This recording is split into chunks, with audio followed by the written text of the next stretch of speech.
এক সময় এখানে আসতাম, মাঝে মাঝে খেলাধুলা করতাম।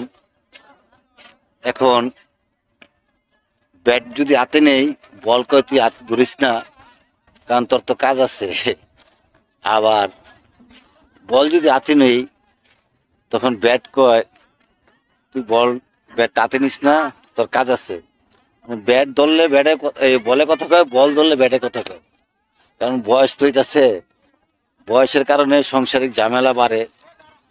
আর আগে তো মনে করেন দোকানপাট টুকটাক ব্যবসা বাণিজ্য করছি, ভালো চলছি। এখন আস্তে আস্তে ব্যবসা বাণিজ্য গলে যেতেছে গা। পৃথিবী গোল গোল, কিন্তু ব্যবসার হিসাবটা আরেক রকম গোল হয়ে যায়। মানে যখন তার চালান পুঁজি আস্তে আস্তে কমতে থাকে, তার ব্যবসায় ঘাটতি বসতে আস্তে আস্তে গলে থাকে। যাই হোক, যে সবাই বিনোদন করতেছে, খেলাধুলা করতেছে, তো আমার কিছুই করার নাই। আজকে অনেকদিন পর আইলাম। হ্যাঁ, অনেকদিন পর আইছি। এটা হলো বসুন্ধরার ভিতরে, যেটা খালি জায়গা, সবাই খেলাধুলা করে। আমার বয়সের লোকও পাইবে না এখানে খেলাধুলা করে। শক্ত খেলাধুলার বয়সটা, কিন্তু খেলাধুলার কোনো বয়স নাই।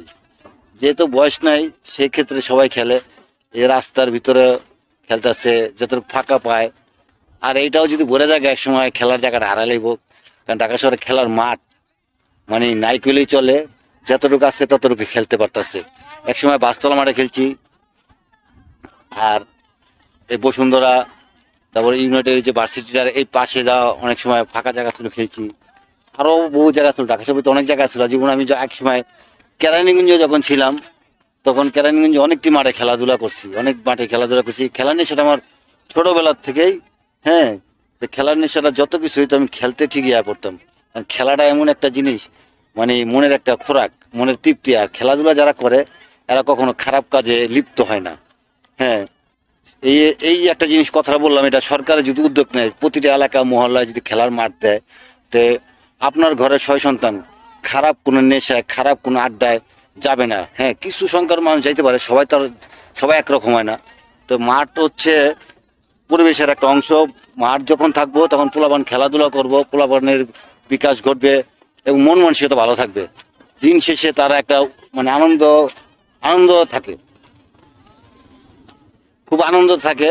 এই যে সারাদিন খেলার পরে কে কটা 6 মারছে, কে কটা উইকেট পাইছে, কে কটা আউট করছে, এটার মনের একটা তৃপ্তি।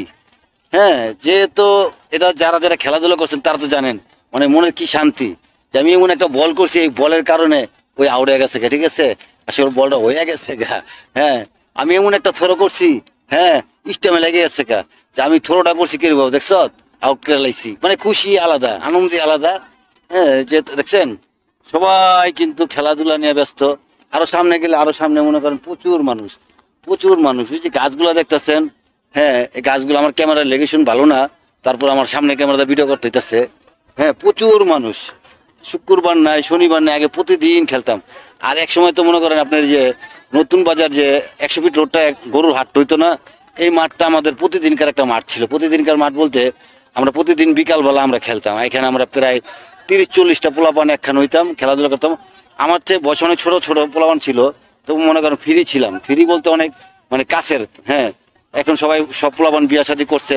হ্যাঁ, তারপরে যদি ফাঁক পায় তা খেলাধুলা করতে আসে। এই মাঠটায় আসে, প্রায় এই মাঠটায় অনেক সময় আসে। এই যে অনেক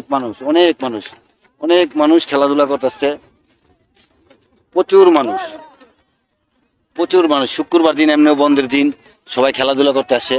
তা আপনার বাচ্চাদেরকে খেলাধুলার জন্য আগ্রহী করবেন। খেলাধুলা করলে হয়তো হয়তো কি জানেন, তারা খারাপ কাজে যাবে না। খেলাধুলা এমন একটা জিনিস, সবাই বাচ্চা কাচ্চারে অন্য কোনো মানে পড়ালেখার পাশাপাশি খেলাধুলাটার ভিতরে রাখবেন। রাখলে কি বাচ্চারা খেলাধুলার থাকলে মন মানসিকতাটা ভালো থাকে। দেখছেন সবাই খেলতেছে, দারুণ পরিবেশ। আর এই দেখছেন কি চিলাইতেছে, কি মানে আনন্দ কি।